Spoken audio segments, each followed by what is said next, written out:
Moisés me pidió, lo cual yo creo que fue una buena idea para ambos, que pudiera continuar en el mismo lugar donde ustedes habían quedado en esta serie nueva acerca del libro de los Hechos.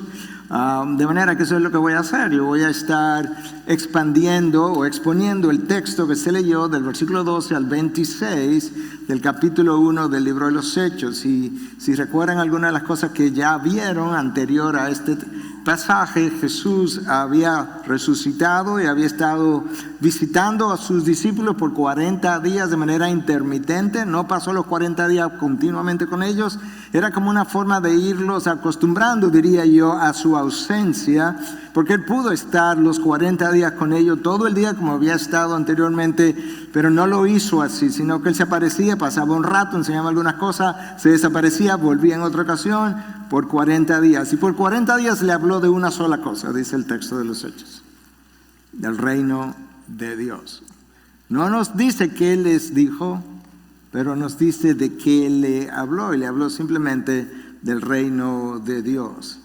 Este momento en el que ellos estaban, antes de entrar a este texto, fue un momento como de emociones mixtas.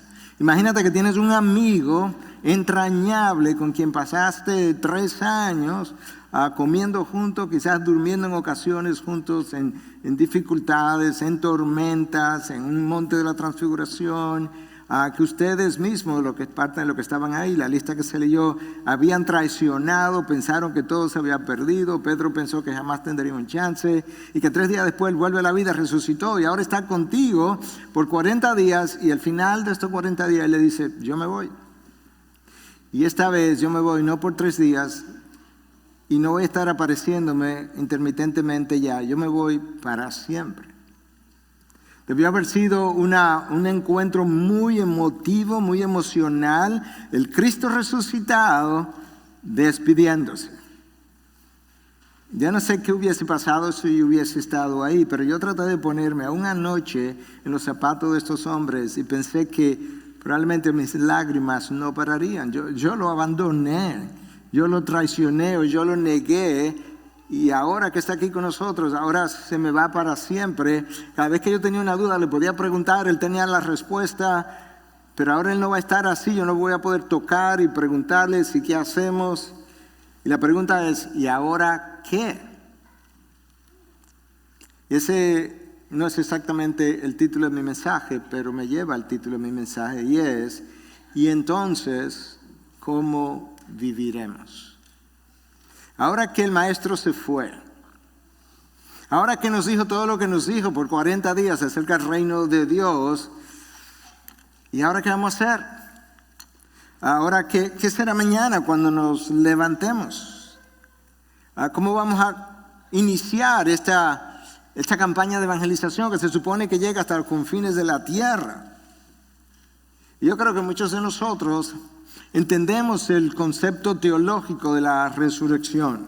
Sabemos que la resurrección fue el triunfo, la victoria sobre la muerte, que la resurrección es la garantía de todas y cada una de las promesas de Dios, que la resurrección de Cristo es la base de nuestra esperanza futura, que la resurrección de Cristo probó su divinidad, que es el amén del Padre al sacrificio perfecto de nuestro Señor Jesucristo. Yo creo que sabemos todo eso. La pregunta es si sabemos cómo entonces viviremos. A la luz de la resurrección, a la luz de su ascensión, ahora en ausencia de Él, ¿qué hacemos? El texto nos dice que ellos literalmente le vieron ascender. Yo no sé cómo ellos respondieron al verlo elevarse e irse, pero me imagino que estaban en llanto. ¿Qué harán los apóstoles ahora que Jesús no está entre ellos? ¿Qué decisiones vamos a tomar ahora? Él no se va a aparecer y nos va a hablar en voz alta para decirnos, hagan esto. ¿Cómo vamos a continuar el trabajo que Él inició? Yo creo que las respuestas a esas preguntas son buenas y válidas para nosotros, porque de alguna manera nosotros estamos viviendo en el periodo post-resurrección y post-ascensión. Y yo creo que lo que aquí está dicho no solamente fue dicho para este grupo de personas, sino que fue dicho para la iglesia por el resto de los tiempos. De hecho, el apóstol Pablo nos dice por lo menos 2 veces, se lo dijo a los corintios, y volvió a decirlo en otra de sus cartas, que las cosas que están escritas se escribieron, y estas están escritas, las que leímos más tempranamente, para beneficio nuestro. Hay muchas otras cosas que no están escritas, que Cristo hizo. De hecho, Juan habla de eso hacia el final de su evangelio, que Cristo hizo, que Cristo dijo, que Cristo enseñó, pero no están escritas. Pero estas, dice Pablo 2 veces, están escritas para nuestro beneficio, para nuestra enseñanza. Y lo primero que uno nota cuando lee este texto es que esta gente que fueron mencionadas aquí, esta gente experimentó un cambio de lo que ellos eran a lo que tú puedes ver en el texto. Esta era gente que Cristo con frecuencia les dijo, pero ustedes son hombres de poca fe. Eso fue una forma como pulida de decirle, ustedes son los incrédulos. Ustedes, yo les digo las cosas, me tienen aquí entre ustedes y todavía no creen. Pero ahora tú comienzas a ver algunas cosas de manera diferente en ellos. Versículo 12, entonces regresaron a Jerusalén desde el monte llamado de los Olivos, que está cerca de Jerusalén, camino de un día de reposo. La primera o la última instrucción que Cristo les dio antes de ascender en 1:8, 4 versículos antes, fue justamente, no salgan de Jerusalén hasta que el Espíritu venga. Y el texto dice que tan pronto ellos vieron su ascensión, lo primero que hicieron fue regresar a Jerusalén. Ellos comenzaron a obedecer de una manera que antes no habían obedecido.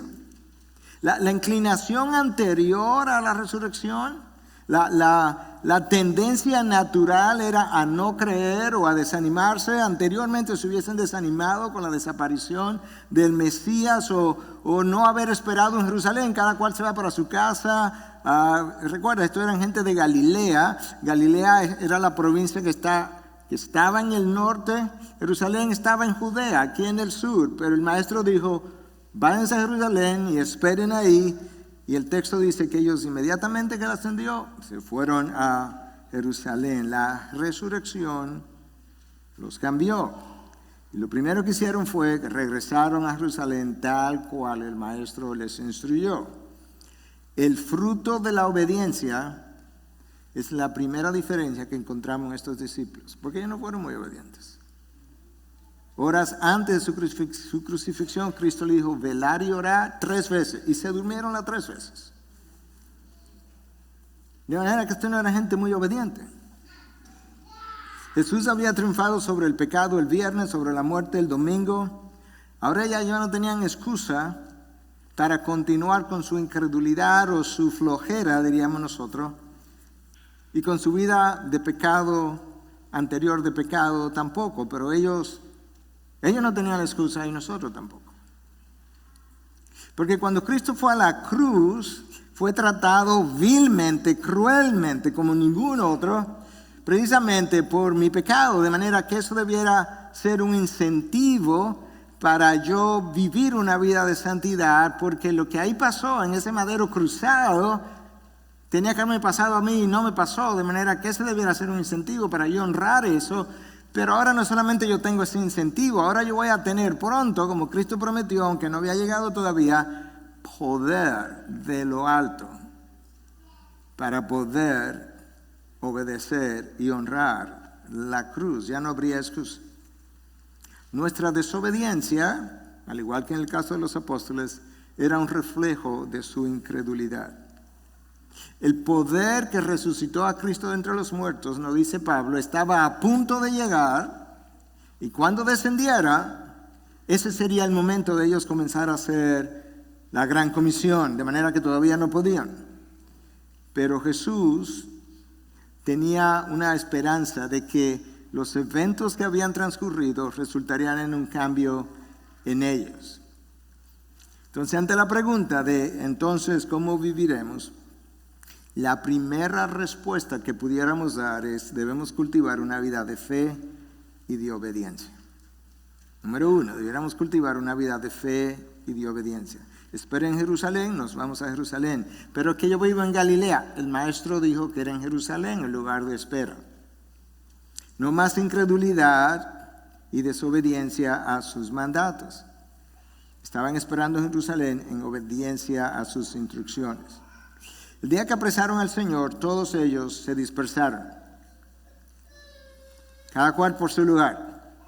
Pero ahora tú lo encuentras en este texto unidos. Escucha, versículo 13. Cuando hubieron entrado en la ciudad, subieron al aposento alto donde estaban hospedados.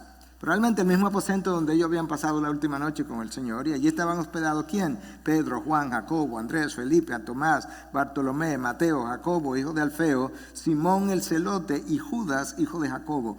No el Judas que ya se había ahorcado, este otro Judas. Todos estaban unánimes. Un buen ejemplo que estos discípulos están dejando es que una de las maneras de honrar la cruz y de vivir a la luz de la resurrección es conviviendo en unidad. La división del cuerpo de Cristo deshonra la cruz y habla mal del poder de la resurrección. La división del cuerpo de Cristo no es tan sencilla como parece. No es como cuando un esposo y una esposa se pelean simplemente. No, es un testimonio no bueno para la comunidad que está adentro y afuera. Además, es una deshonra para la cruz y además niega el poder de la resurrección. De manera que si el ejemplo de la cruz y el poder que resucitó a Cristo de entre los muertos y que pronto viviría en ellos y que hoy vive en nosotros, si eso no es suficiente para mantenernos unidos, nada en el universo lo va a hacer. De manera que nosotros tenemos lo que se requiere para permanecer unidos. Cristo nos dio un ejemplo cuando vivió, pero ahora que Él se fue, nos dejaría un poder. Y el Señor oró antes de partir, antes de ser crucificado. Él oró en el aposento alto donde ellos estaban ahora, la noche antes, que debió haberle traído recuerdos quizás dolorosos y emotivos o emocionales. El Señor oró para que ellos fueran uno. Y dijo lo siguiente: Señor, yo oro para que ellos puedan ser uno como tú y yo somos uno y para que el mundo crea que tú me enviaste. Cristo está diciendo, la división del cuerpo de Cristo dice al mundo o desdice del hecho que tú me has enviado para una misión, porque el mundo no puede ver la misión siendo llevada a cabo. De tal forma que ahora que ellos están unánimes ahí, eso era un buen testimonio de que realmente, tal como Cristo lo dijo, el Padre había enviado al Hijo y el Hijo nos ha enviado a nosotros. Ahora, los integrantes de ese grupo que estaba ahí eran gente comunes y corrientes. Tan comunes que quizás muchos no lo creerían. Déjame decirte algunas de las cosas de esta gente para que podamos entender que era gente comunes y corrientes. No tenían entrenamiento teológico, en primer lugar, excepto estos 11 que estuvieron con el maestro por 3 años siendo instruidos, pero eran de Galilea. Y la gente de Galilea eran consideradas campesinos. No era gente pulida, tenían mala reputación en términos de lo poco pulido que ellos eran. No eran personas sofisticadas. Sin educación, ninguno de ellos tenía un título. Ninguno de ellos tenía experiencia ministerial. Ninguno de ellos había enseñado la palabra. Ninguno de ellos tenía importancia en la sociedad de sus días. Ninguno tuvo un cargo político anterior o una posición en la sociedad. Ninguno tenía una posición religiosa. Ninguno de ellos fue un fariseo o un saduceo o un escriba o un rabino. Ninguno de ellos. Ahí estaba Juan, Jacobo y Pedro, pescadores, gente sencilla. Juan y Jacobo, conocidos como los hijos del trueno. ¿Tú recuerdas quién era Juan y Jacobo?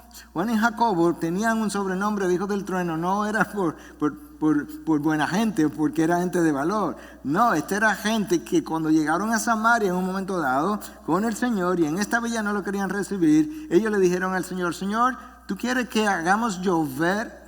¿Tú oíste la frase? Hagamos llover. O sea, nosotros, miembros de la Trinidad contigo, ¿tú quieres que hagamos llover fuego del cielo que los consuma? ¿En serio, Juan? O sea, simplemente porque no te recibieron, tú los quemarías ya.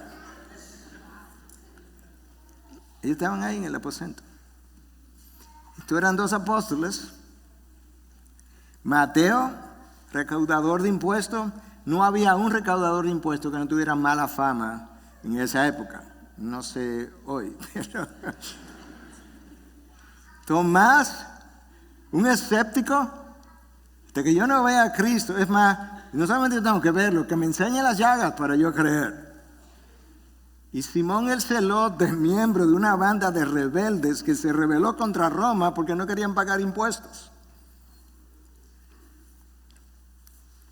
Ese era el grupo que estaba ahí esa noche, junto con algunos otros. Era un grupo que tenía todas las de perder. Humanamente hablando, el que más prometía de ellos era Judas. Era ambicioso. En inglés diría un go-getter. Ese era Judas. Sabía aprovechar las oportunidades. Sabía quién le podía hacer ganar. Pero ya sabemos quién era. Ellos no tenían el carácter a la hora de su llamado. No tenían ni la educación, ni la experiencia, no tenían conexiones, no tenían dinero, no tenían fama, ni ninguna de las cosas que el mundo valora. Por eso es que Pablo le dice a los Corintios en su primera carta que Dios escogió lo vil del mundo, lo débil del mundo, lo que el mundo no rechaza para avergonzar a los fuertes. Y ahí estamos reunidos en el aposento alto. Ellos habían dado evidencia en el pasado, en más de una ocasión, de orgullo, en más de una ocasión, y de hambre de poder. El mismo Juan y Jacobo, los hijos del trueno, fueron donde Jesús y le dijeron: Maestro, tenemos un favorcito chiquitico que pedirte. ¿Qué tú crees si cuando tú vengas en tu reino nos pone a la mano derecha y a la mano izquierda? Y cuando el maestro le dijo que no, diríamos nosotros en Santo Domingo, son tan bárbaros que fueron donde la mamá de ellos le dijo: mamá, ¿tú podrías hablar con el maestro? Porque él no dijo que no, pero quizá te oye a ti. Él oyó a María una vez, quizá te oye a ti también. Dile que nos dé la mano derecha o la mano izquierda. Y Jesús le dijo: usted no tiene ni idea de lo que están pidiendo. Pero los otros 10 no piensan que eran mejores. Porque el texto de Marcos en 10:41 dice que al oír esto, los 10 comenzaron a indignarse contra Juan y Jacobo, probablemente porque ellos querían lo mismo y se fueron adelante. A estos hombres les faltaba humildad. Escucha lo que Cristo le dice a ellos: ustedes no saben lo que piden, porque pueden beber de la copa que yo bebo, o ser bautizados con el bautismo que yo soy bautizado. Ustedes pueden ir a la cruz y beber de esa copa. Esa era la pregunta. Pero ¿sabe cuál fue la respuesta? Sí podemos. Esos son los que estaban en el aposento alto. Estos hombres tenían una sobredosis de confianza que mata al Hijo de Dios en el camino, porque nosotros estamos llamados a depender del Espíritu y no de nosotros mismos. A estos hombres les faltaba fe, pero no le faltaba hambre de poder. Pero ahora, estos hombres comienzan a mostrar otro espíritu. Lo primero es que estos hombres muestran que ellos ahora son obedientes. Dijimos que lo primero que nosotros necesitamos cultivar a la luz de la resurrección, y ahora cómo viviremos, debemos cultivar una vida de fe y de obediencia. La segunda cosa que debemos cultivar es una vida de unidad, como vemos en estos discípulos, como ellos comenzaron a hacer. Nota que el texto no dice que estaban simplemente unidos en el aposento alto, aunque estaban, pero esa no es la palabra es unánimes. Y esa palabra implica, en el original, ser de un mismo sentir y de un mismo corazón. Esta palabra aparece 11 veces en el Nuevo Testamento. 10 de las 11 veces en el libro de los Hechos. De manera que esta iglesia no solamente comenzó de manera unida, terminó de manera unida. A lo largo del libro de los Hechos, tú lees, estaban unánimes.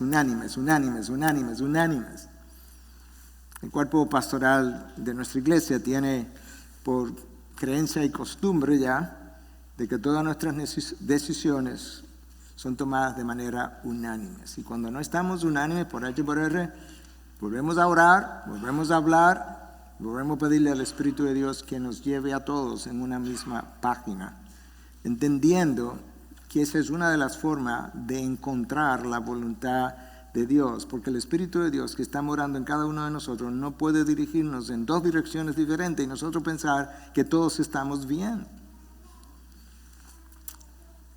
De manera que el espíritu de unidad es algo que la iglesia mostró. La iglesia entendió la bendición de la unidad y entendió las consecuencias de la división también. Cristo oró por esa unidad, como ya mencioné. Pablo se enteró cuando hubo división en la iglesia de los Corintios y los confrontó y le dice, ¿cómo es posible que entre ustedes haya uno que diga que yo soy de Pedro, otro que es de Pablo, otro que dice yo no soy de ninguno, yo soy de Cristo solamente? Y cuando Síntique y Evodia no se podían poner de acuerdo en la iglesia de Filipos, le escribió una carta y ahí le dice hermano, le escribió a un hermano en particular que él no menciona, le dice ve a ver si tú puedes reconciliar a estas dos hermanas que me ayudaron tanto en la fe, pero esto no puede ser así. Yo creo que es sorprendente que uno de los textos más pesados de teología en el Nuevo Testamento está en una carta que Pablo escribe desde una prisión donde está pidiendo unidad por la iglesia, porque es en Filipenses 2 donde se nos habla de que Cristo se encarnó y cómo vino y se hizo hombre y se hizo siervo y sufrió muerte y muerte de cruz, y que por tanto al nombre de Jesús se doblará toda rodilla y toda lengua confesará que Cristo es Señor. Eso es un texto pesado, la unión de las dos naturalezas de Cristo, que Él se despojó a sí mismo. Esa teología pesada está en una carta simple de, oiga, únanse tú, Evodia y Síntique, pero ¿sabes por qué? Porque anterior a Filipenses, del texto de Filipenses que yo mencioné, en Filipenses 2 también al comienzo dice, sean de un mismo sentir y de una misma mente, de la misma mente que hubo en Cristo Jesús. Y después de eso le dice, aquí está el ejemplo. Y luego viene el texto donde Cristo se despojó a sí mismo. Ese es el ejemplo. Y con ese ejemplo, reconcíliense. Todos estaban en unidad o unánimes, versículo 14, entregados de continuo a la oración, junto con las mujeres y con María, la Madre de Jesús, con los hermanos de Él. Notaste que no solamente dice que estaban unidos, unánimes, estaban orando, pero no solamente dice que estaban orando, escucha cómo lo dice, entregados, ya eso no dice, ya es otro nivel, de continuo a la oración, eso es otro nivel, no simplemente orando, y eso representa un cambio, porque yo te mencioné que en el huerto de Getsemaní, Cristo le dijo, velar y orar, y él volvió, y a la hora estaban durmiendo. Cristo dice, pero ustedes no pudieron ni siquiera velar y orar por una hora. Por una horita. Se fue y volvió otra vez durmiendo. Se fue y volvió, pero durmiendo otra vez. Como no velaron y no oraron, ¿qué fue lo que Cristo dijo? Velen y oren para que no caigan en tentación. Momento después, todos cayeron en tentación, todos le abandonaron. Y eventualmente Pedro le negó, pero ahora... Así no, ahora no vamos a estar durmiendo, no, ahora vamos a estar orando, entregados de continuo a la oración. La resurrección cambió a esta gente.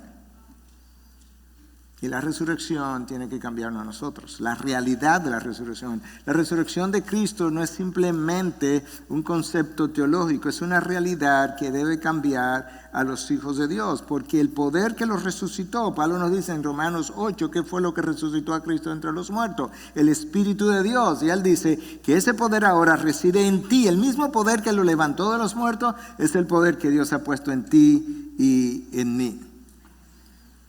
De manera que ellos no solamente estaban unánimes, pero estaban unánimes y estaban orando. La oración contribuyó a su unanimidad. La oración, el acto de orar, aparece 31 veces en el libro de los Hechos. 31 veces es mencionado. Y el libro de los Hechos tiene 28 capítulos y la oración es mencionada en 20 de los 28 capítulos.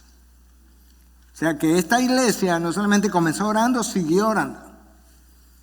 Y ahora nosotros comenzamos a ver cuál fue el poder detrás del avance de este movimiento. Porque en la medida que tú lees el libro de los Hechos, tú puedes ver, es impresionante cómo a las pocas horas, pocos días de Cristo ascender, Pedro está predicando y 3,000 nuevos creyentes se agregaron, y poco tiempo después dice que la iglesia, tú volteas la página, ya la iglesia estaba en 4,000 hombres, si le agrega a las mujeres y los niños, quizás tenía 10,000 creyentes ya en Jerusalén.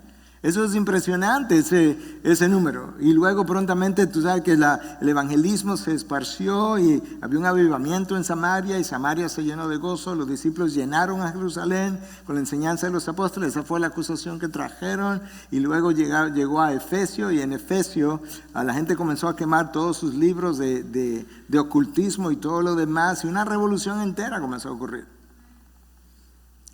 Entonces nota que esta iglesia fue una iglesia obediente, estaba unida y estaba orando continuamente. El maestro ascendió, ellos volvieron a orar y estaban juntos. Hermanos, cuando nosotros, es difícil estar orando juntos y que al mismo tiempo que estás orando con alguien que tú no toleras, como que esas dos cosas no caben en la misma ecuación. Padre, gracias, pero no tolero a este hermano. Una de dos cosas va a pasar. O te reconcilias con la persona, o tú te enfrías con el Señor. Pero esas dos cosas no van a permanecer juntas. Mi fe no va a permanecer vibrante, y mi odio contra este hermano, o mi rechazo contra este hermano, y orando al mismo tiempo. No, eso no va a pasar. La oración hace varias cosas. Nos une de una manera que ninguna otra cosa lo va a hacer. Quizá por eso la iglesia del siglo XXI no es tan unida, honestamente y tristemente, porque tampoco es una iglesia que ora tanto. La oración nos recuerda que nosotros somos personas dependientes y en gran necesidad. Hermanos, yo oré para comenzar a predicar, no porque es la costumbre eclesiástica, lo apropiado. Yo oré porque yo sé que yo necesito de Dios siempre, pero sobre todo a la hora de predicar su palabra. La oración nos recuerda la bondad de nuestro Dios que quiere oírnos. ¿Tú sabes lo que es eso? Dios, con todas las cosas que Él tiene en el universo que manejar y controlar y hacer, que Él quiera oírme a mí de manera personal y prestar atención a mis quejas y mis necesidades, que me duele la cabeza. ¿Tú te imaginas lo grande que, Miguel, pero yo tengo el universo entero, como yo no tengo tiempo para preocuparme de ti? No, pero me interesa tu dolor de cabeza. Me interesa la enfermedad de tu hijo. ¿Tú sabes lo increíble de la oración? Esta gente lo entendió. Y cuando tú oras, no importa lo hermoso que tú ores, lo teológico que tú ores, la oración que Dios, la respuesta a tu oración será mejor que la oración que acabaste de hacer. Por mucho. La oración nos da poder de lo alto, porque según Santiago nos dice, el medio hermano de Jesús, que escribió una carta que de hecho estamos poniendo en nuestra iglesia, la oración del justo puede mucho, dependiendo de tu traducción, la oración del justo es poderosa y eficaz. Y la oración nos coloca en una posición donde Dios quiera bendecirme y usarme. Esta iglesia lo aprendió. Ian Bounds fue un hombre de Dios del pasado, un hombre conocido por su vida de oración. Escucha lo que él escribió. La vida, poder y gloria de la iglesia es la oración. Déjame decir eso otra vez, voy a seguir leyendo en un momento, pero la vida, el poder y la gloria de la iglesia es la oración. La vida de sus miembros depende de la oración. Y la presencia de Dios es asegurada y retenida por la oración. El lugar mismo es hecho santo por medio del ministerio de la oración. Sin ella, la iglesia está sin vida y sin poder. Sin la oración, la iglesia está sin vida y sin poder. Recientemente comenzamos en nuestra iglesia un mover de oración extraordinaria y tuvimos todos los miércoles 1 hora por 3 o 4 meses corrido, 1 hora antes del servicio de enseñanza de los miércoles a orar, pero de manera extraordinaria. Y dijimos, durante esa hora no vamos a pedir por nada de lo que usualmente son como las añadiduras que ya Dios prometió que Él no las iba a dar. De manera que no simplemente vamos a pedir por esta enfermedad de mi mamá o de mi papá o de mi hijo, lo cual es correcto, pero lo vamos a dejar para otro momento. Ahora le vamos a pedir a Dios que haga cosas extraordinarias porque Él es un Dios extraordinario. Y cuando paramos eso, en el día de hoy, comenzamos un tiempo de orar, como parte de este año de orar de manera extraordinaria, antes de cada servicio. En el servicio a las 9, 8:15, va a haber un pastor de nosotros liderando un grupo en oración, y a las 11, antes del segundo servicio, habrá otro pastor liderando el servicio de oración, reconociendo que sin la oración la iglesia está sin vida y sin poder. Entonces recuerda lo que hemos dicho hasta ahora. La primera respuesta a la pregunta, ¿y ahora cómo viviremos a la luz de la resurrección y ascensión de Cristo? La primera es, tenemos que cultivar una vida de fe y de obediencia. La segunda es, debemos cultivar una vida de unidad. Y la tercera es que debemos cultivar una vida de oración. Y todo eso lo vimos aquí en el texto. El texto que él se leyó al principio nos dice que de parte de esos 11 apóstoles, estaba ahí junto con las mujeres y con María, madre de Jesús, y con los hermanos de él.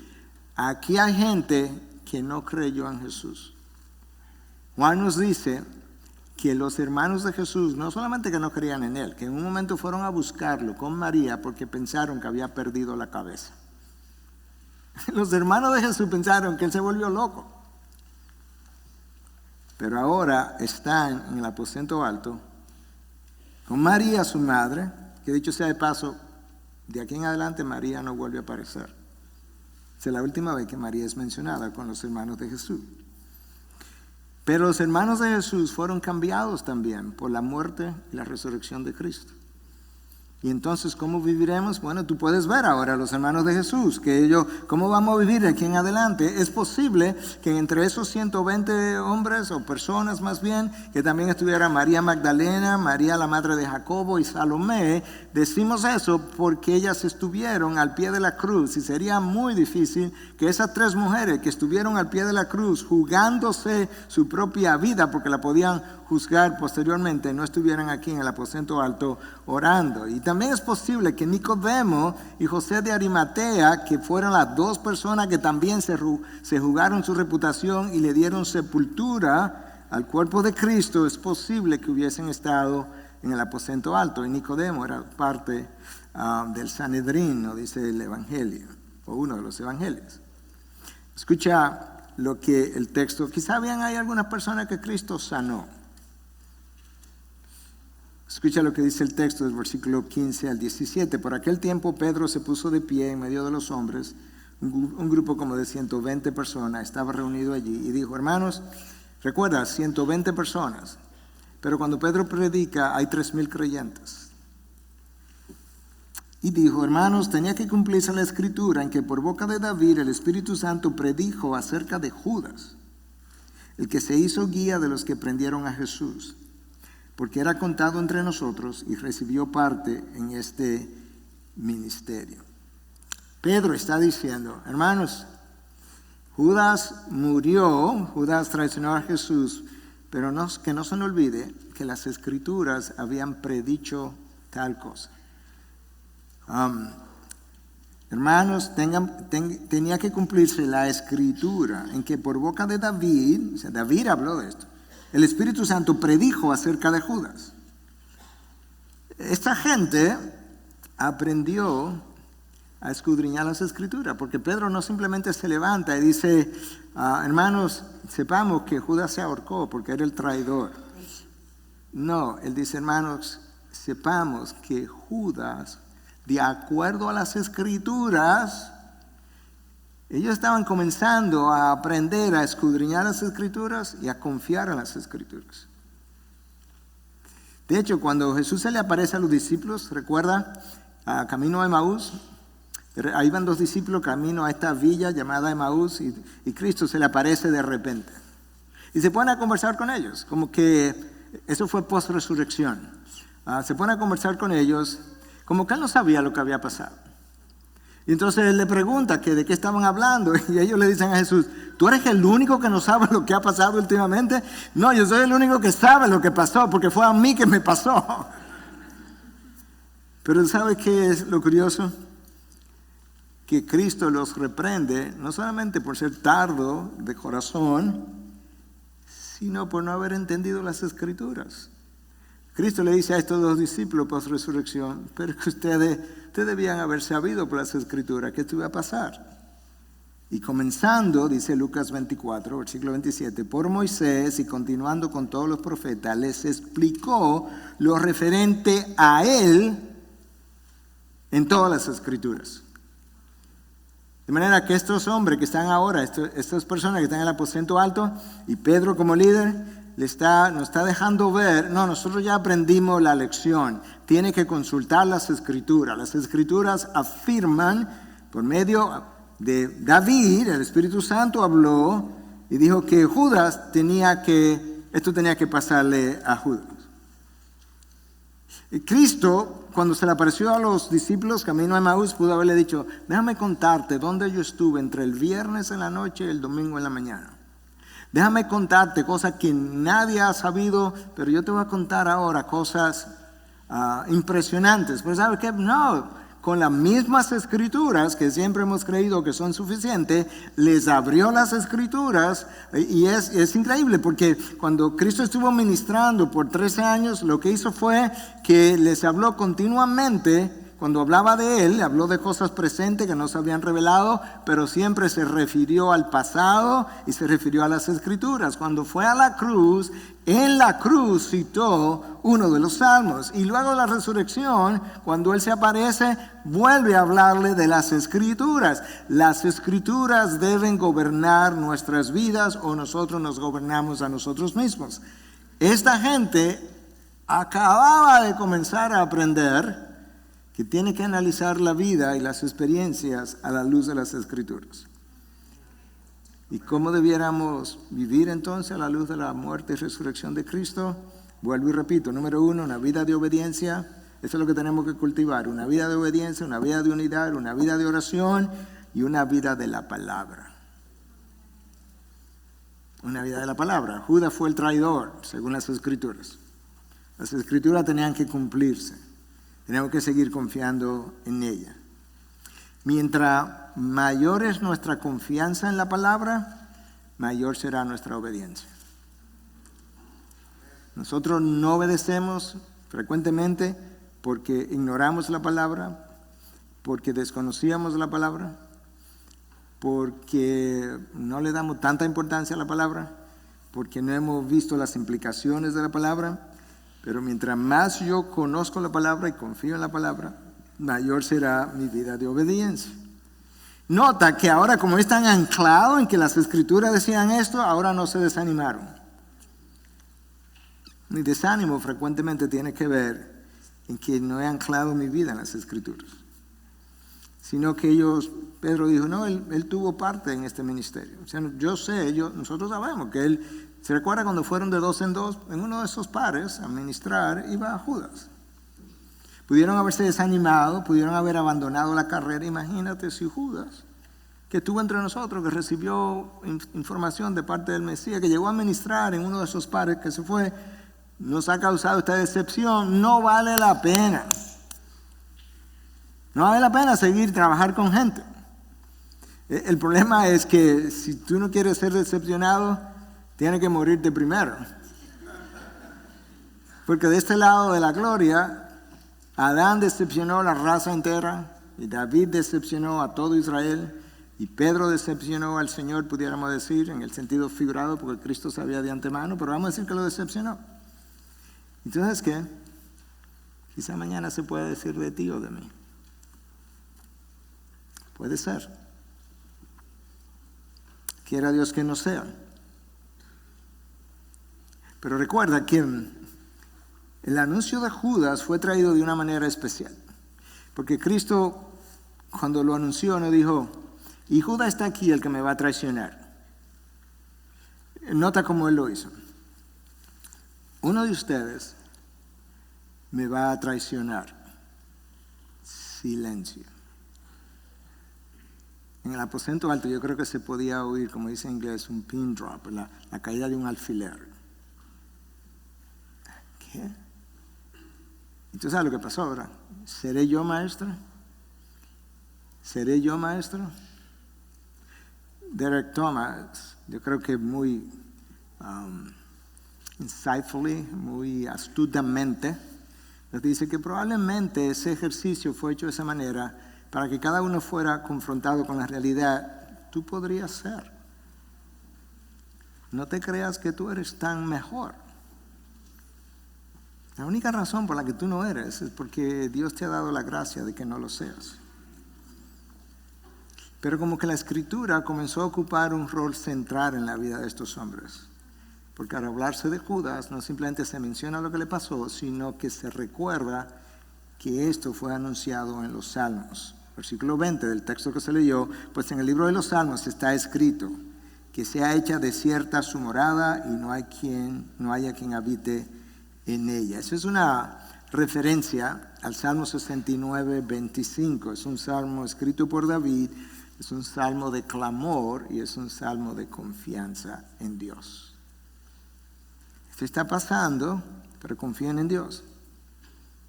Yo creo que la decepción de Judas nos sirve para prepararnos de todas las demás decepciones que nosotros tendríamos. Hermano, yo no sé tu caso, pero yo sé que yo he sido, y mi esposa es testigo de eso, decepcionado más de una vez por personas muy cercanas y de mala manera. Quizás alguno de ustedes ha sido decepcionado por alguno de sus hijos. Quizá por un cónyuge, quizá por un pastor. Estamos en esto juntos. Es una sola carrera, camino a la gloria, con debilidades, tropiezos y caídas. Y esa es la razón por la que tú y yo tenemos que correr juntos. En el reino de los cielos no se permiten llaneros solitarios. Porque el llanero solitario cuando se cae no tiene quien lo levante. No tiene quien lo anime. No tiene quien le diga, sí, pero levántate, que Dios le dio otra oportunidad a Pedro y tú puedes ser él. Pablo tuvo mucha gente que lo decepcionó, están en sus cartas. Escucha lo que él escribe a Timoteo en su segunda carta. La segunda carta de Pablo a Timoteo es el testamento de Pablo. Eso es el último documento, no iba a haber una tercera de Timoteo, ni iba a haber una carta de parte de Pablo, jamás. Escucha lo que Pablo le escribe a Timoteo, sus últimos días o semanas, no sabemos. En mi primera defensa nadie estuvo a mi lado. Pero escuche por qué, sino que todos me abandonaron. No fue que nadie estuvo a mi lado porque yo estaba tan retirado, tan lejos, en la Siberia. No, es que los que estaban conmigo se fueron. Ahora escucha el corazón de Pablo, punto y coma, que no se les tenga en cuenta. Imitando al maestro en la cruz, Padre, perdona a los que no saben lo que hacen. Imitando a Esteban mientras los apedreaban, Padre, no le tome en cuenta este pecado. Hermano, si tú nunca quieres ser decepcionado y desilusionado, tienes que morirte primero. La traición de Judas formó parte del currículum de formación de los 11 discípulos. Y las decepciones que han ocurrido en mi vida, que no creo que vayan a parar, no pienso, a menos que me muera esta noche, son parte de mi currículum de formación. Porque yo necesito el corazón de Cristo, yo necesito poder decirle de la cruz, Padre, no le tome en cuenta ese pecado. Yo necesito poder decir como Esteban, Padre, esta otra persona que me ha hecho daño, que me rechazó, que me hirió, que no quiere saber de mí, no le tome en cuenta su pecado.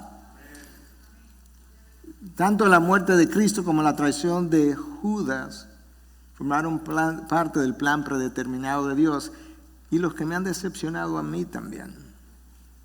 Si yo hubiese ido a hablar con Dios, bueno, fui a hablar con Dios, pero si yo lo hubiese podido oír, probablemente me hubiera dicho, hijo, esto forma parte de tu currículum de formación.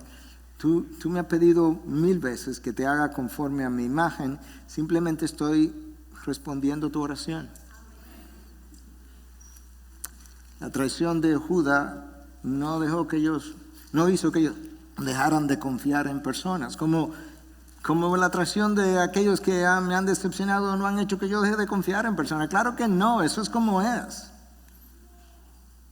Y ahora había que liderar el grupo, que Pedro lo hizo, para encontrar el sustituto de Judas. De manera que ellos van a volver a confiar en alguien que pudo haberlo traicionado, pero vamos a confiar en alguien otra vez. Por tanto, versículo 21, no es necesario que de los hombres que nos han acompañado todo el tiempo que el Señor Jesús vivió entre nosotros, comenzando desde el bautismo de Juan hasta el día en que de entre nosotros fue recibido arriba, uno sea constituido testigo con nosotros de su resurrección. Entonces presentaron dos candidatos, a José llamado Barsabás, al que también llamaban Justo, y a Matías. Ok, este texto debía terminar por siempre el ministerio de los apóstoles. Porque cuando faltaba uno, Pedro dijo cuáles eran los dos criterios para crear apóstoles. Uno, que hubiese estado presente con nosotros desde el principio, en otras palabras, alguien que haya sido enseñado por el Señor. Y dos, alguien que sea testigo de la resurrección. Están ahí, yo acabo de leer. Y no creo que haya un apóstol de 2000 y pico de años que llene esos criterios. Por tanto, el movimiento apostólico de nuestros días, hermanos, es falso.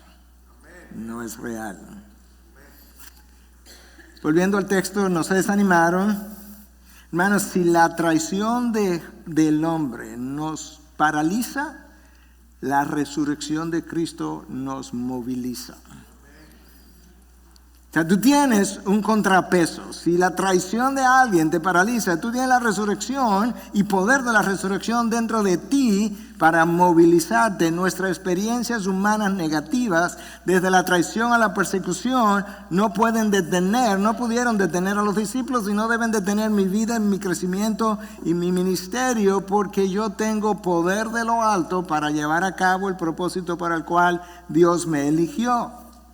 Ninguna experiencia humana es mayor que el poder que Dios ha puesto a morar en ti. Ninguna experiencia humana.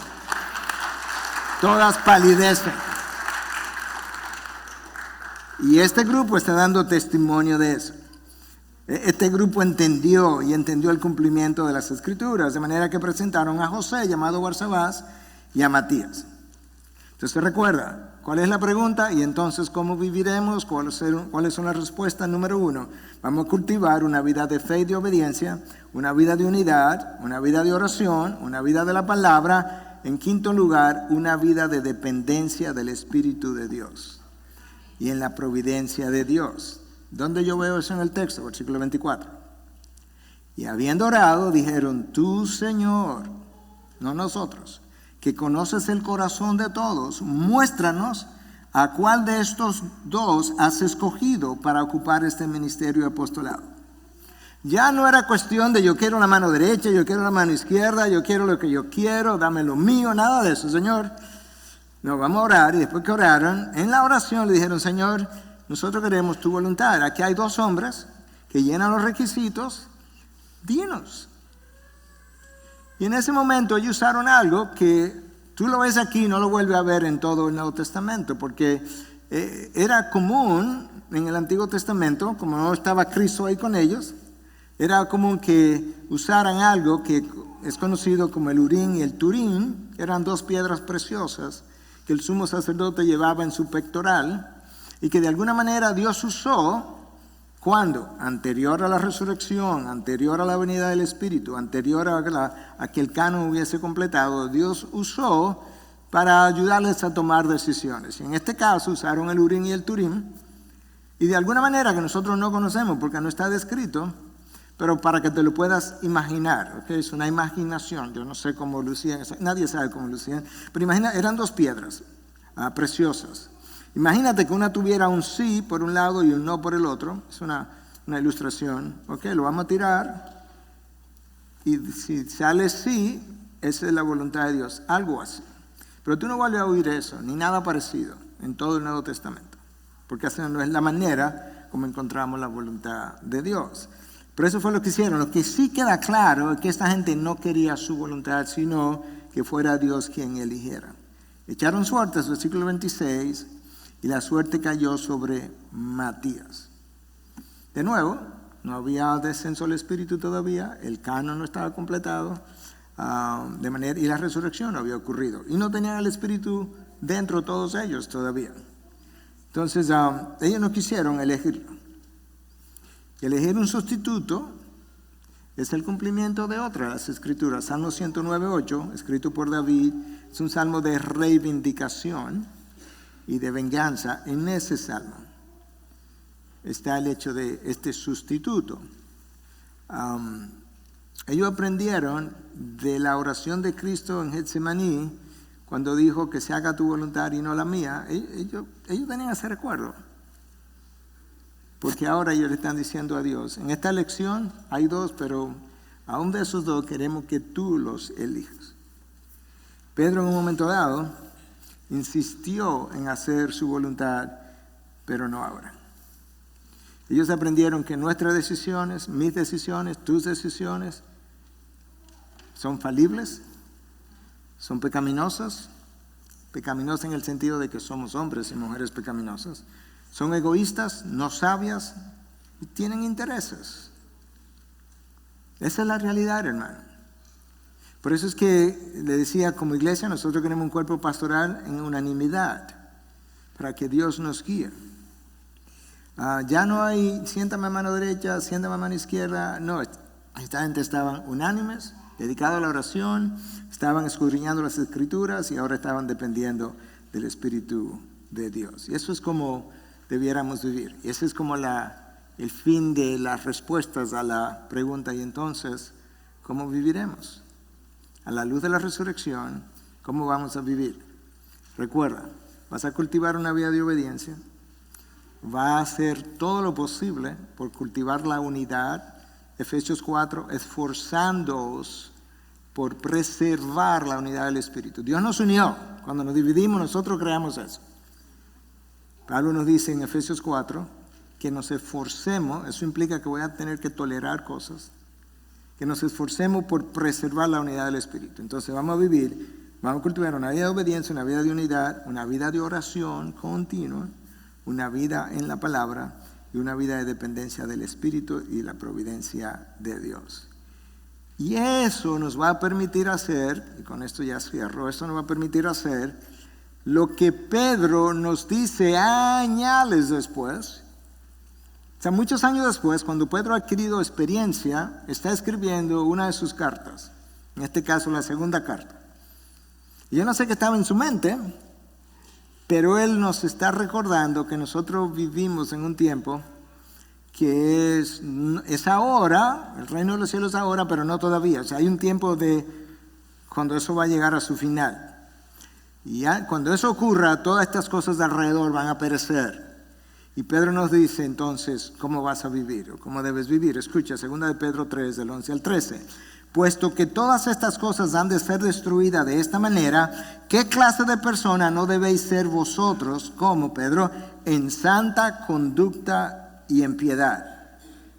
Para que, esperando y apresurando la venida del día de Dios, en el cual los cielos serán destruidos por fuego y los elementos se fundirán con intenso calor.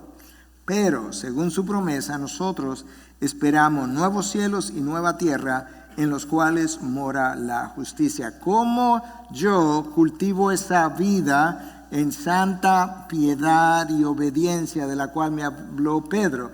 De la misma manera que Pedro habló en el aposento alto, en ese grupo de 120, que nos dejó ver qué clase de vida tú y yo debiéramos cultivar. Una de obediencia, de unidad, de oración en la palabra, confiando en la providencia de Dios. Esas cosas son el abono para poder cultivar una vida de santa obediencia y piedad, hasta que Él regrese en su segunda venida. Y entonces será un día glorioso, glorioso para aquello que hemos creído, glorioso para aquello que hemos esperado, y ese día podremos decir, no en vano hemos esperado. Aquí está la promesa, aquí está el cumplimiento en Cristo, anunciado por Cristo, de que Él volvería, y la certeza de que Cristo vendrá la segunda vez es exactamente la misma que tenían ellos cuando se le había dicho que Él vendría la primera vez, y Él cumplió con su promesa de la primera vez. Él cumplirá con su promesa la segunda vez.